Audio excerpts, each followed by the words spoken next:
In the Seonwoo clan's residence, Manhwa was lost in thought before a mirror. She stared at her reflection with a blank gaze.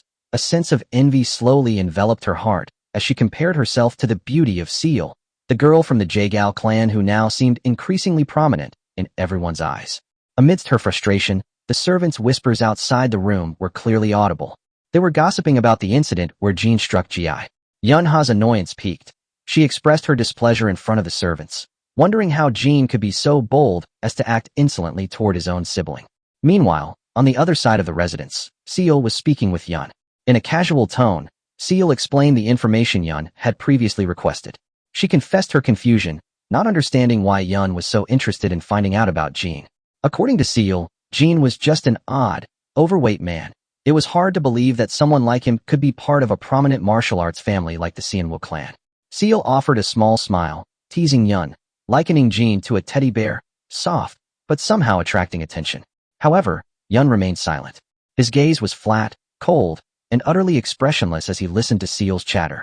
A few moments later, in a calm and flat voice, Yun replied briefly. He was only interested in the technique Jean used and wanted to understand it more deeply. To Seal, it might just be a coincidence. Nevertheless, she couldn't deny it. When it came to observation, Yun indeed possessed a sharpness that far exceeded her own. Towards the break of dawn, in the Seonwoo clan's residence, Jean had prepared to depart for the front lines. Cheong, his father, calmly advised Jean to always safeguard his own honor and the clan's honor. Manhwa was also present, preparing provisions for his journey. Jean accepted the provisions with a gentle smile, offered thanks, and then said his farewell. His steps slowly moved away, leaving the home now enveloped in silence.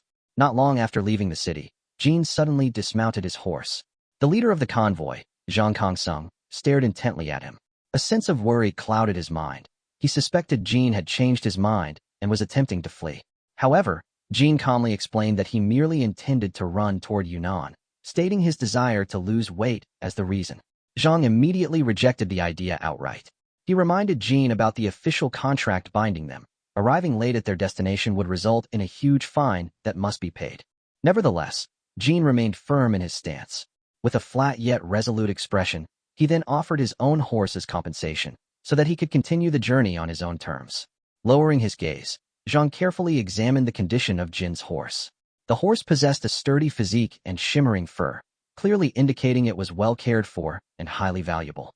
Muttering to himself, Zhang slowly acknowledged that the horse seemed commensurate. However, a few moments later, he realized something surprising. The horse's value was far higher than he had anticipated. Honest as he was, he turned to Jean and warned that he would actually be causing a loss to the other party if he accepted the offer.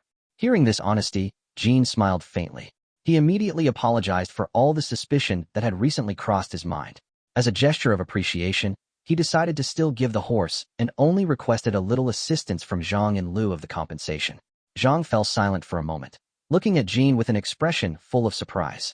The third young master, who had always been known to be foolish, turned out to possess such a calm demeanor and strong conviction. The two then shook hands as a sign of agreement. From that moment on, their relationship slowly began to develop, founded upon mutual respect. The journey to Yunnan was an exceedingly long distance. Even if traveled on horseback, it would take at least 3 days to reach it. However, Jin's resolve burned fiercely. He vowed not to waste a single opportunity he had gained from this second chance at life. Yeah, I will make a difference in this life, no matter what.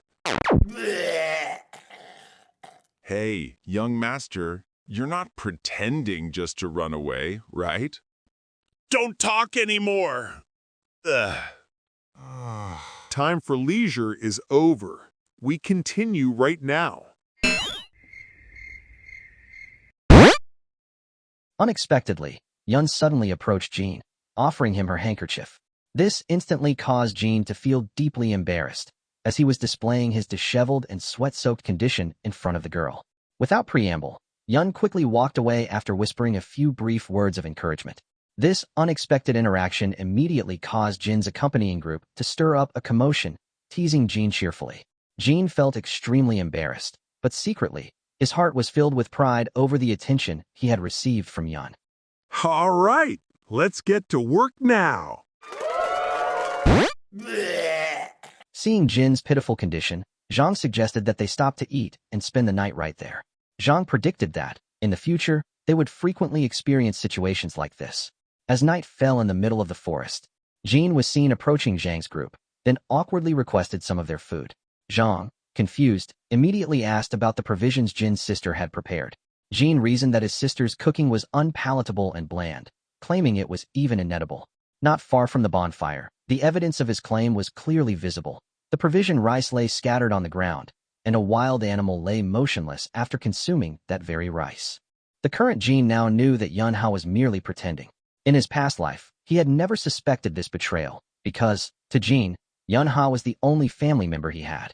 All this truth was only realized after he was reborn. He now suspected Yunhan was the one who murdered her own future husband, who was none other than Jin's best friend. This meant that Jean truly had been all alone this entire time.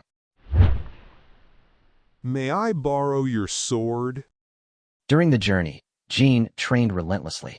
He continued running throughout the entire convoy's travel time. When it was time for meal breaks, he utilized the moment to practice his sword techniques.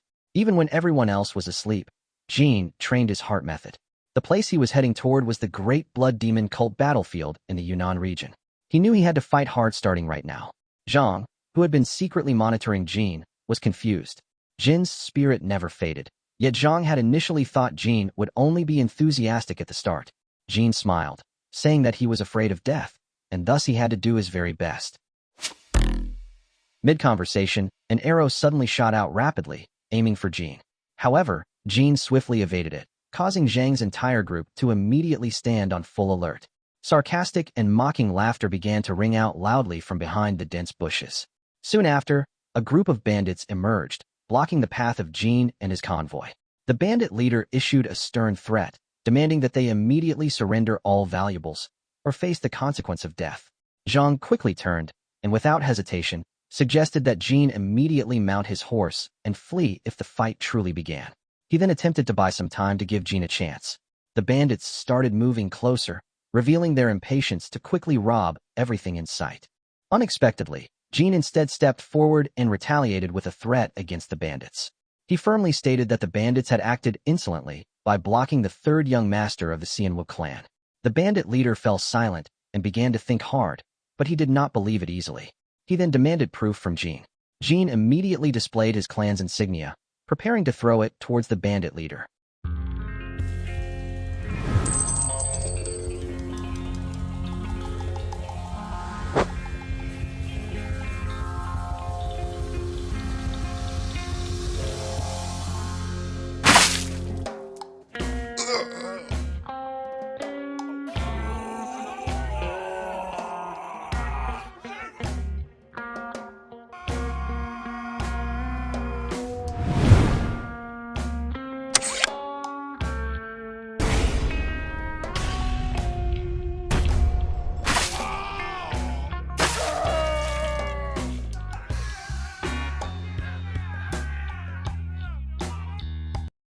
Using the 13 Seonwoo Sword Technique, Jean swiftly eliminated his enemies. A feeling of joy for battle was clearly reflected on his face. However, his plump body caused him to tire quickly. Zhang found Jin's demeanor strange. He suspected Jean was a martial artist who had been reborn, judging by the way he killed without fear, lay among the corpses, and used a technique that emitted a strong energy aura. Jean denied it, saying it was all just Zhang's imagination, and that the energy was purely created thanks to the 13 Seonwoo Sword Technique. Furthermore, Jin's current chi level was only equivalent to a martial artist of 20 years old. Zhang was shocked. The noble clan's techniques were indeed formidable. Even just witnessing them felt terrifying. He then felt embarrassed that at the age of 40, his chi was still only equivalent to a 20-year-old martial artist. Jean then asked what heart method Zhang had been using all this time. Zhang informed him that he used the 6 Union's heart method. Jean recalled that it was a common technique that could be obtained in any shop. He admitted Zhang was impressive for developing so far. Jean also thought back to his past life, where he always copied the techniques of others and learned everything independently. Time passed, and their convoy finally arrived in Yunnan Province. They had endured 9 days of travel, and Jin's rigorous training had not ceased for a moment. To celebrate this success, Jean treated all of them.